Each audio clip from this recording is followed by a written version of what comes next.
Hello teachers! My name is Tanya from TanyaTeacherTraining.com, and my question for you today is, would you like to know how to design more relevant and useful lessons by using one single topic? If the answer is yes, then stay here to find out more. First of all, what is a content-based lesson? Well, it is when you choose a topic based on the student's interests and needs, and you work on systems and skills from there. By systems, I mean grammar, vocabulary, or phonology. And you know your 4 skills: reading, writing, listening, and speaking. This is ideal for one-to-one classes, but if you have another kind of class, what you need to do is find out what your learners have in common so you can select the content of your lessons accordingly. So, you choose the topic and Google some relevant reading or video about that. In this case, my example is about life in hospitals because my student is a young woman who wants to become a surgeon. For this, I took a reading from the BBC News, A Day in the Life of a Hospital. Let's begin with vocabulary. First, you contextualize the topic, and here you include the new words from the reading without overtly saying, "These are the 5 new words for the day," but rather making these lexis part of your initial conversation with your student. The words I found were healthcare economy, outpatients, and facing challenges. Don't forget that working with chunks of language is always better than just approaching isolated words. By chunks I mean phrasal verbs, collocations, or fixed expressions. This way, your students' lexis will increase a lot faster. Now, let's move on to reading. Once you have contextualized the topic and covered vocabulary, you start the reading. Have the students practice reading for gist, that is, main idea, by looking at the pictures and reading headings and subheadings from the reading in question. The point here is just to know what the reading is about without any details. By now, you will have activated the students' knowledge of the world with the previous conversation, so the connection between tasks will be smooth.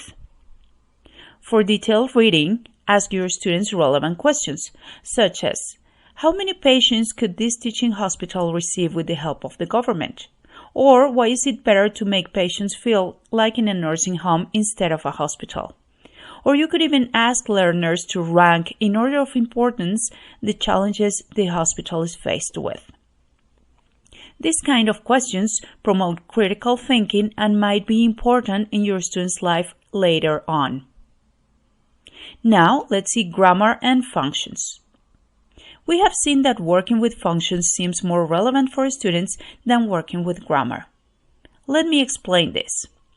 Instead of saying, "Let's study past simple," students prefer to hear, "Let's talk about events that happened yesterday," or "Last vacation."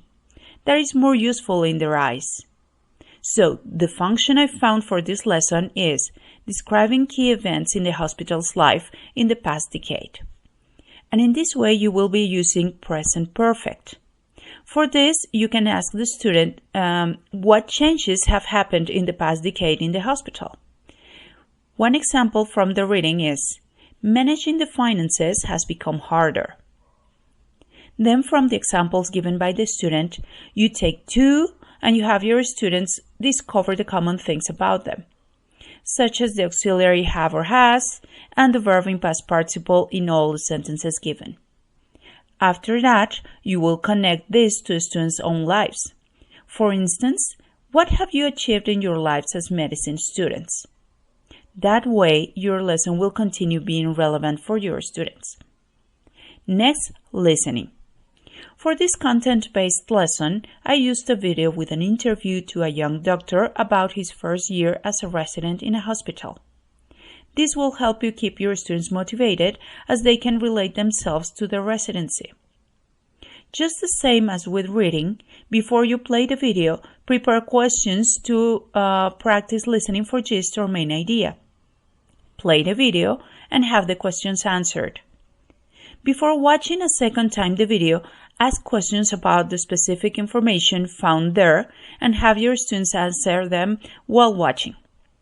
The same principles as for the reading questions should be applied in terms of relevance and critical thinking.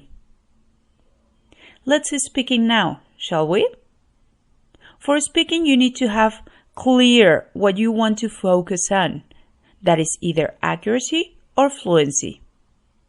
Remember, speaking has a purpose. It's not just to practice speaking for the sake of it. There are soft skills such as turn-taking, linking, intonation, sentence stress, or contractions that can be practiced by the learners. If you have an individual class, you can discuss a subject related to hospitals or let your learner tell you an anecdote of a relative or a friend in a hospital.